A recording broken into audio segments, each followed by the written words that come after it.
அண்மைச் செய்தி. தமிழகத்தில் இன்று ஓரிரு இடங்களில் இடி மின்னலுடன் கூடிய லேசான மழைக்கு வாய்ப்பிருப்பதாக வானிலை ஆய்வு மையம் தெரிவித்திருக்கிறது.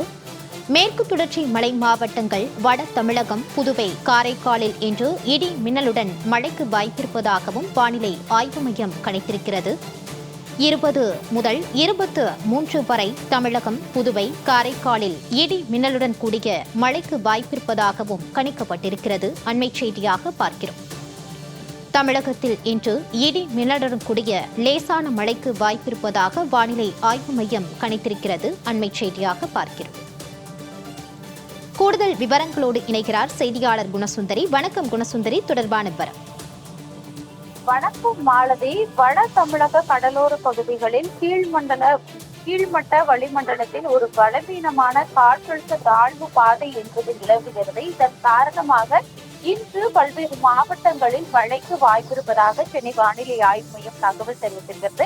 குறிப்பாக கடந்த சில நாட்களாகவே தொடர்ந்து வெயிலின் தாக்கம் என்பது அதிகரித்த வண்ணம் இருக்கிறது. குறிப்பாக பல்வேறு முன்னெச்சரிக்கை வெயிலின் தாக்கம் அதிகரிப்பு. குறிப்பாக 2 டிகிரி செல்சியஸ் முதல் 4 டிகிரி செல்சியஸ் வரை வெயிலின் தாக்கம் அதிகரிக்கும் என்று வானிலை ஆய்வு மையம் தொடர்ந்து எச்சரித்த வண்ணம் இருந்த நிலையில் தற்போது மழைக்கு வாய்ப்பு இருப்பதாக தற்பொழுது சென்னை வானிலை ஆய்வு மையம் தகவல் தெரிவித்திருக்கிறது. குறிப்பாக இன்று பொறுத்த வரைக்கும் மேற்கு தொடர்ச்சி மலை மாவட்டங்கள், வடக்கு கடலோர தமிழகம், புதுவை மற்றும் காரைக்கால் பகுதிகளிலும் அதே இடி மின்னல் மற்றும் பலத்த காற்றுடன் குறிப்பாக 40 முதல் 50 கிலோமீட்டர் வேகத்தில் காற்றுடன் கூடிய மிதமான மழை பெய்யக்கூடும் என்றும் வானிலை ஆய்வு மையம் தகவல் தெரிவித்திருக்கிறது.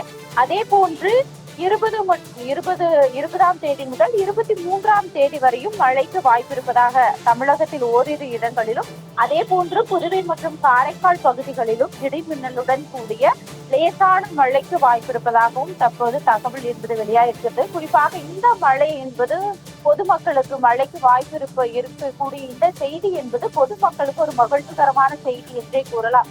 குறிப்பாக இந்த எல் நினோ காரணமாக தொடர்ந்து வெயிலின் தாக்கம் என்பது தொடர்ந்து அதிகரித்த வண்ணமாக இருந்தது.